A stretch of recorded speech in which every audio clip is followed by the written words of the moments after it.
네, 안녕하세요. 오늘 이 시간에는 회사 블로그 운영 방법에 대해서 알아보도록 하겠습니다. 어, 많이들 질문을 주시는데, 블로그를 운영하는데 회사 블로그를 먼저 운영 한 개만 해야 되는지, 또는 두세 개를 운영해서 홍보를 하는 것이 좋은지에 대해서 많이 여쭤보십니다. 실제로 이제 블로그를 운영하다 보면, 이제 회사의 이름을 이제 브랜드명을 가지고 블로그를 운영하게 되죠. 그는 공식 계정이라고 볼 수 있습니다. 그런 계정들 같은 경우에는 우리 홍보성 문구를 또 작성하기가 좀 어렵습니다. 너무 대놓고 홍보하기가 좀 어렵기 때문이겠죠. 그래서 이런 곳에서 공식 블로그에는 우리가 이벤트를 진행한다거나 또는 공식 이제 공지 같은 알림 같은 것들을 올린다거나 하는 것들을 관리할 수 있죠. 그리고 우리가 기본적으로 이제 회사명을 검색했을 때 노출이 된다거나 회사 검색 시 노출된다거나 그다음에 우리가 제공하는 서비스에 특별한 뭐 브랜드 네임이 있다라고 하면 그런 것들을 검색했을 때 제일 먼저 나오게 되면 좀 도움이 될 것 같습니다. 왜냐하면 업체들을 좀 검색을 할 때 이 업체에 어떤 특히 사업하시는 분들은 명함을 많이 나눠주잖아요. 그래서 이제 명함을 먼저 받았다라고 쳤을 때 다음에 꼭 검색해 보는 분들이 많이 있습니다. 그러면 이 회사의 실체를 알아야 되죠. 그럼 이 회사는 어떤 것들을 하고 있는지에 대한 내용을 한 개의 블로그에 전부 다 담아두고 노출시키는 것이 중요합니다. 이렇게 되면 어렵지 않게 되겠죠. 물론 이제 그 글을 많이 써놓으면 다른 블로거들이 또 뜰 수 있어요. 하지만 보통 업체들은 여러 개의 블로그가 뜨지 않습니다. 저 같은 경우에 많은 것들을 이용하기 때문에 여러 곳에서 뜨겠지만 보통 그렇지 않다. 한번 검색해 볼까요? 태신기획 주식회사 이렇게 검색을 해보겠습니다. 그러면 여기에 이제 한국 온라인 마케팅 협회 블로그에서 써 있죠. 태신기획 주식회사는 이제 또 떠 있습니다. 그죠?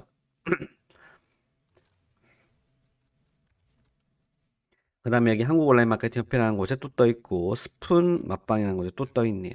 이렇게 쭉 떠 있는데 제일 상단에 이렇게 태신기획 주식회사라는 블로그 명이 붙어 있으면 아마 이거를 클릭해서 이게 공식 블로그구나라고 해서 들어가서 볼 수도 있을 거예요. 그죠? 그럴 수 있을 겁니다. 어떻게 사용하는지에 따라서 좀 다른데.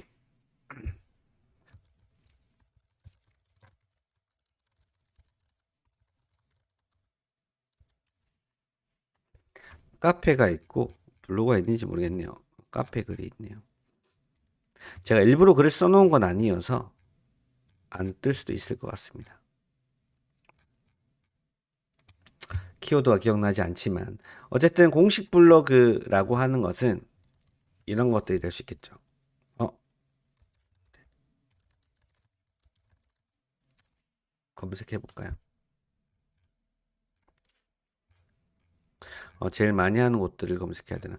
이렇게 보면은 알바이 토종순댓국이라는 분이 본인이 키워드를 샵인샵 창업은 역시 알바이 토종순댓국 본인을 어필을 했죠.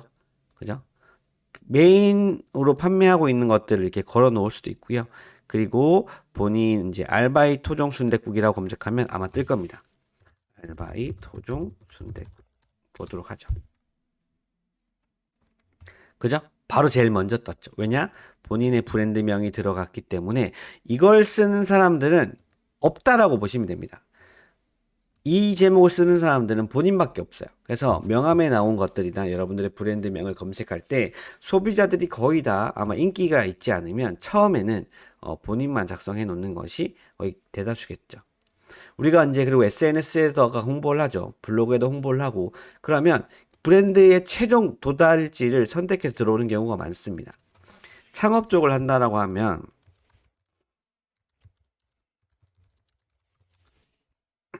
이렇게 검색을 했다. 그러면 여기가 이제 아마 제가 알기로는 본사 오레노카츠 본사 계정이라고 나오고 있습니다. 근데 여기에다가 이제 오레노카츠라고 이제 우리 동네 돈까츠 맛집이라고 했지만 여기에다가 오레노카츠라는 것들 넣어두게 되면 본인 회사에 대한 내용이 바로 처음에 보여지게 된다라는 거죠. 이 가급적이면 정확하게 일치했을 때 상단에 노출되면 더 좋기 때문에 그렇습니다. 그래서 바로 우리 공식 블로그를 본다. 또 다른 업체에서 쓴 것들 또는 여기에서 정보가 더 좋게 들어가 있다고 하면 상관은 없겠습니다, 실제로. 근데 공식 계정이라는 것도 필요하다. 근데 그것을 홍보하기 위해서 서브 계정들이 필요하다라는 거죠. 서브 계정들 같은 경우에는 여기에는 지금 브랜드 네임, 뭐 회사 이름, 그 다음에 공식적인 자료, 뭐 창업할 때 비용이나 또는 우리 제품을 이용할 때 가격이나 이런 것들을 물어볼 수도 있고, 그 다음에 위치, 가격, 뭐 이런 것들 있겠죠. 여러분들이 판매하고 싶은 등등 있을 겁니다. 꼭 공식 블로그에 올리면 좋은 것들을 제목에 넣어서 만드시면 될 것 같고요. 서브 계정 같은 경우에는 우리가 판매하기 위해서 작성을 한다. 단 고객이 구매할 키워드를 제목에 넣어서 작성한다. 이렇게 보시면 되겠네요. 여러분들, 이 포털 사이트에서 우리가 이제 블로그를 이야기하고 있습니다. 왜 블로그를 우리가 하고 있죠? 왜 블로그가 중요할까요, 여러분들? 블로그의 소비자들은 이렇게 패턴이 있습니다. 검색을 합니다. 그러면 정보가 노출이 되죠. 그러면 이 정보가 노출되면 사람들은 읽어보겠죠. 그 다음에 천천히 읽어보면서 선택을 합니다. 그래서 뭐 5개 정도를 읽어볼 수 있습니다. 그 다음에 소비자가 무엇을 할까요? 이게 가장 중요합니다. 행동을 한다. 키워드를 검색했으면 그 키워드를 보고 어떤 행동을 한다라는 거죠. 제가 한번 검색을 해보겠습니다. 올해놓 이렇게 볼까요? 블로그 강사. 블로그 강사라고 한 사람은 어떤 행동을 하려고 하죠? 블로그 강사를 찾아서 연락을 하겠다라는 의도가 명확합니다. 맞나요? 맞습니다. 블로그 강사라고 검색한 사람은 정확하게 강사를 찾는 겁니다. 굳이 내가 교육을 찾는데 강사를 찾을 필요는 전혀 없겠죠. 전혀 없습니다. 그렇기 때문에 블로그 강사 찾는 사람들은 다르다. SNS 마케팅 강사를 찾는다. 마케팅하는 강사는 누가 있을까를 찾는 거죠. 그죠? 한국 온라인 마케팅 협회가 나오네요. 이런 식으로 우리가 찾게 됩니다. 그러면 이제 다른 걸로 보여드릴까요? 헬스. 이렇게 볼게요. 신림동 헬스라고 검색해볼까요? 헬스장. 그러면 어떤 의도가 있나요? 신림동에서 나는 헬스장을 찾아서 헬스를 하려고 하는 사람들이 검색하지 다른 사람은 검색하지 않습니다. 아마 경쟁사들이 검색할 수도 있겠죠. 왜냐하면 순위를 보기 위해서. 그럼 여기에 업체가 나올 수 있습니다. 그죠? 그러면 이 키워드는 소비자들이 들어오는 키워드다라는 거죠. 이 키워드만 있는 거 아니죠. 역으로 갈 수도 있습니다. 그죠? 이렇게 검색하는 사람들도 있을 겁니다. 맞나요?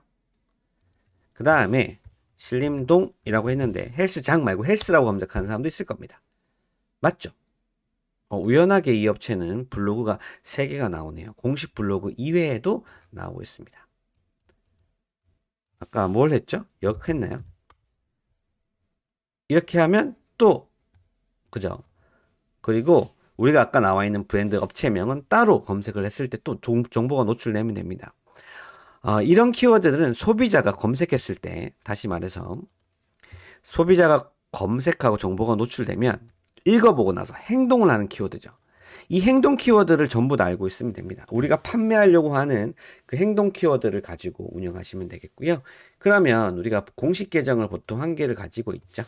1개의 공식 계정을 두고 보통 1인당 3개까지 운영을 하고 있으니까 2개의 서브 계정을 가지고 홍보하는 것들을 할 수가 있습니다. 아까 검색했더니 1개의 업체가 3군데가 나왔었죠? 어디에 나왔었나요? 네, 엄청난 실력을 가진 분들 같네요. 그죠? 그렇게 보시면 될 것 같고, 이유라는 것이 다 있다라는 거죠. 그러면 우리가 이렇게 해서 쓰는 이유는 또 뭘까요? 정확하게 답을 설명드리면,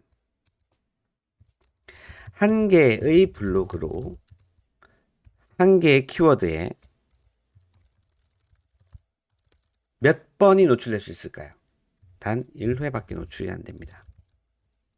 방금 전에 아까 제가 신림동 헬스를 검색했는데 블로그가 다 다른 블로그가 나왔어요. 블로그가 동일한 블로그에서 계속 같은 글이 나온 게 아니고 다른 블로그가 나왔다는 얘기죠. 즉, 1개의 블로그 가지고 수백 번 같은 키워드를 써봤자 노출이 되지 않는다. 묶여버립니다. 보여드릴까요? 아무리 같은 블로그를 쓰면 여기 묶여 있죠. 같은 글을 많이 썼습니다. 아마 묶여 있습니다. 그죠? 묶여 있어요. 이 블로그, 공식 블로그가 여기에 두 번째, 세 번째, 네 번째, 다섯 번째 들어가지 않는다라는 거예요. 그렇기 때문에 우리는 다계정을 운영해서 보통 진행을 하죠. 그럼 결국은 이 블로그로 들어오는 사람들이 하루에 100명, 이 블로그로 들어오는 사람들이 하루에 100명, 100명, 300명이 들어온다. 300명이 여러분들 블로그에 들어왔는데 구매가 이루어지지 않는다. 그러면 문제가 있는 겁니다. 판매한 상품이 문제가 있거나 여러분들이 아예 사람들이 원하지 않는 상품을 판매하고 있겠죠. 무조건 판매가 됩니다. 되게 어렵지 않아요. 그럼 하루에 300명이 오면 된다고 했죠, 블로그에. 하루에 글 3개씩 쓰잖아요. 무조건 들어와요. 판매가 되죠. 그럼 하루에 3개씩 쓰면 9개를 써야 되네요. 그러면 알바를 쓰세요. 한 건당 10,000원씩 주고 쓰시면 됩니다. 그럼 9명이 글을 쓰죠. 9개.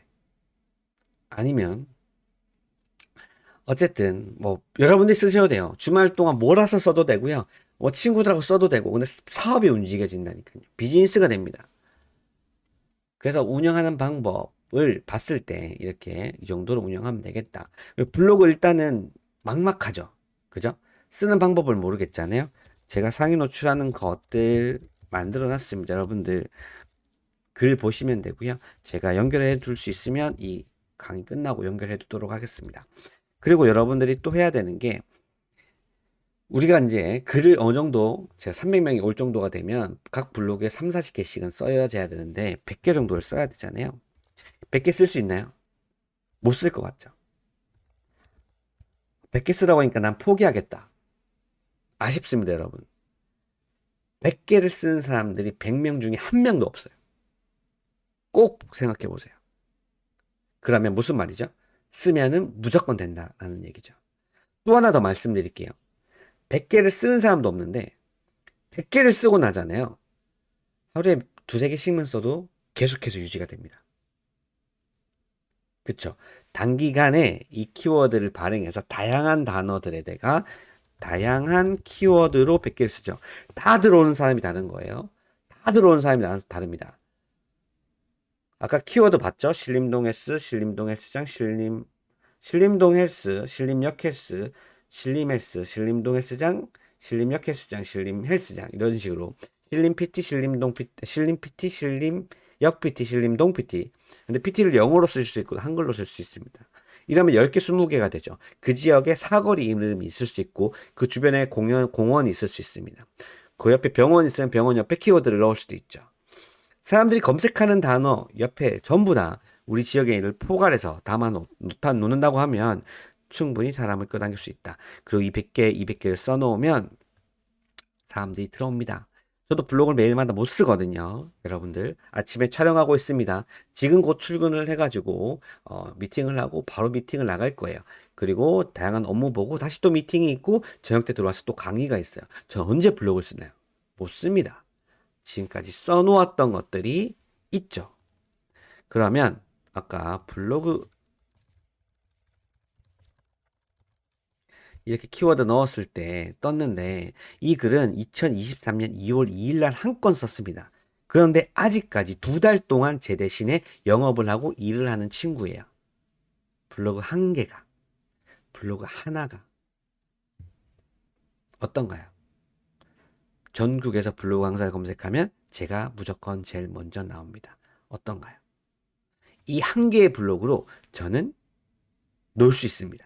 컨텐츠의 힘인 거죠. 유튜브를 해서 컨텐츠를 쌓으면 좋은 이유가 그런 것들이겠죠. 여러분들 힘내서 꼭 한번 작성해 보시고요. 모르는 게 있다고 하면 질문 주시면 제가 영상 찍어서 올려보도록 하겠습니다. 오늘도 다들 수고 많으셨습니다. 감사합니다.